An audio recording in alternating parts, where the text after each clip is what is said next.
Bonjour à tous, le 23 avril 2017. Voici le jour en trop, le temps déborde. Je fais bien sûr référence à Éluard, qui a perdu sa femme après 17 années de vie commune.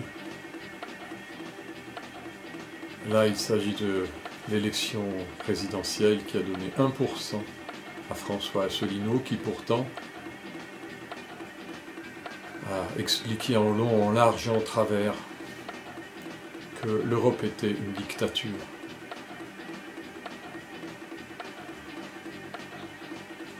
J'ai préparé un texte. Vous avez voté blanc. Vous n'avez pas voté. Vous avez voté nul. Vous ne faites pas de politique. Dans tous les cas, vous aurez ainsi contribué à voter pour les gopés. Car ne pas faire de politique, c'est faire celle de ceux qui la font à notre place et par les temps actuels, contre nous, le peuple. Vous avez voté Macron ou Fillon. Vous aurez de plein pied la politique des gopés. Vous aurez voté contre vous-même, le peuple. Vous avez voté Mélenchon, Le Pen, Dupont-Aignan, Artaud, Poutou, Lassalle ou Cheminade. Vous auriez eu, obligatoirement, la politique des gopés. Vous aurez voté contre vous-même, le peuple. Vous n'avez pas voté Asselineau. Vous aurez la politique des gopés. Vous aurez voté contre vous-même, car lui rendait possible une autre politique consistant en le rétablissement de la vraie démocratie en France, en sortant par l'article 50 de la dictature de l'Union européenne. Mais voilà, Asselineau s'adressait à l'intelligence des Français. 1%. Quelles sont donc les gopés, les grandes orientations de politiques économiques que va appliquer Macron? Traduisons la novlangue bruxelloise quant à ces recommandations établies pour la période 2016-2017, comme si l'élection présidentielle ne changeait rien. Et pour cause, dans le cadre de notre appartenance à l'UE, la ligne politique et sociale est déjà fixée. N'était-ce pas M. Juncker lui-même, président de la Commission européenne, il est non élu, qui déclarait qu'il ne peut y avoir de choix démocratique contre les traités européens, ce qui met hors jeu tous ceux qui ne veulent pas sortir de l'Union européenne. Les 9 recommandations importantes, les voici. 1. Réduction des dépenses publiques. Il est impossible de réduire de manière importante les dépenses publiques sans remettre en cause les dépenses sociales, que sont la santé, l'assurance chômage et les retraites. Ça veut dire que ça va être tout revu à la baisse. Deuxièmement, veiller à ce que les réductions du coût du travail soient pérennisées et que les évolutions du salaire minimum soient compatibles avec la création d'emplois et la compétitivité. C'est assez clair. Il faut donc geler le niveau du SMIC, voire le réduire. Le salaire minimum en Bulgarie étant d'environ 200 € par mois, selon le cours de l'euro, il y a du boulot. Troisièmement, réformer le droit du travail pour inciter davantage les employeurs à embaucher en contrat à durée indéterminée. Il s'agit de pouvoir licencier beaucoup plus facilement et de transformer le CDI en un CDD bis. Quatrièmement, entreprendre une réforme du système d'assurance chômage afin d'en rétablir la viabilité budgétaire et le retour au travail. Ça veut dire baisser les prestations chômage et réduire la durée d'indemnisation. Cinquièmement, éliminer les obstacles à l'activité dans le secteur des services, en particulier dans les services aux entreprises et les fonctions réglementées, ce qui signifie destruction et mise en concurrence de toutes les professions réglementées que sont les artisans taxis, notaires, avocats, pharmaciens, médecins, etc. Sixièmement, prendre des mesures visant à réduire les impôts sur la production et le taux nominal de l'impôt sur les sociétés. Comprenez, baisse de l'impôt sur les sociétés et autres taxes sur les entreprises.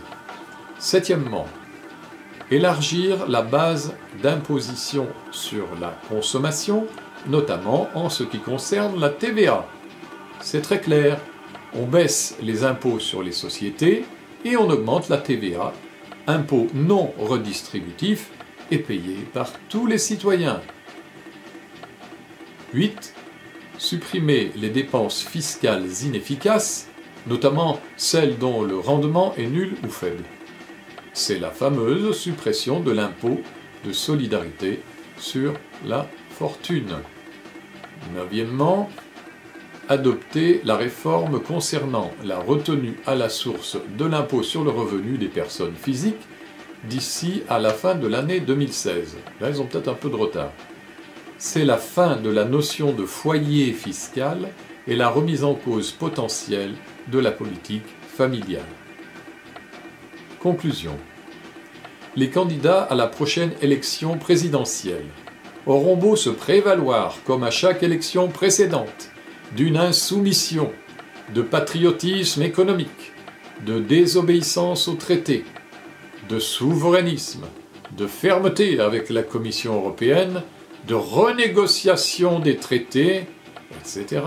En somme, encore et toujours, une autre Europe. Les électeurs français doivent comprendre que sortir de tels slogans creux dans le cadre des traités européens relève de l'oxymore. Quoi qu'ils disent, quoi qu'il ait promis, le candidat élu sera de toute façon contraint d'appliquer les politiques économiques ordonnées par Bruxelles, et ce, tant que la France restera empêtrée dans le carcan européen. Le non-respect des recommandations entraîne des amendes de 0,2% du PIB, soit 4,3 milliards d'euros. Les recommandations dans les textes se transforment donc dans les faits en obligations. Je remercie les 99% de Français qui ont voté comme on se tire une balle dans le pied. Le nouveau président. Il s'appellera d'ailleurs Macron, parce que jamais Marine Le Pen ne passera. Et ainsi aura été élu le nonce de l'oligarchie et le président des Gopés. Merci aux 99%. Ils ont encore fait la même chose que les 7 fois précédentes. De profundis. Rester dans le carcan européen, c'est contribuer à être en guerre avec des pays qui ne nous ont pas agressés. Irak, Libye, Syrie, Afghanistan, Mali, Russie dans le collimateur. Ou laisser faire des guerres au sein même de l'Union européenne sans intervenir. Yougoslavie. L'Europe, c'est la paix. C'est l'entrée en vigueur du CETA qui permet aux USA de contourner le TAFTA. Japon, OGM, gaz de schiste. L'Europe, c'est écolo. La solidarité européenne face aux grands blocs, USA, Russie, Asie, Afrique, c'est pourquoi les nations européennes sont mises en concurrence entre elles. Voir être cassés les services publics, la solidarité nationale. Voir se désintégrer la France en régions indépendantes, avec une langue régionale, et l'anglais évidemment. Assister et même contribuer à notre disparition pure et simple en tant que peuple libre qui a apporté au monde la Déclaration des droits de l'homme et du citoyen. Continuer à perdre 9 milliards d'euros par an pour aider la Pologne par exemple, qui envoie des travailleurs détachés en France pour un salaire moindre. Concurrence déloyale, mais légale dans l'UE. Continuer avec la libre circulation des capitaux. Délocalisation oblige. cfupr.fr pour la suite. Un suicide par jour d'agriculteurs. 5 fermetures d'usines par semaine.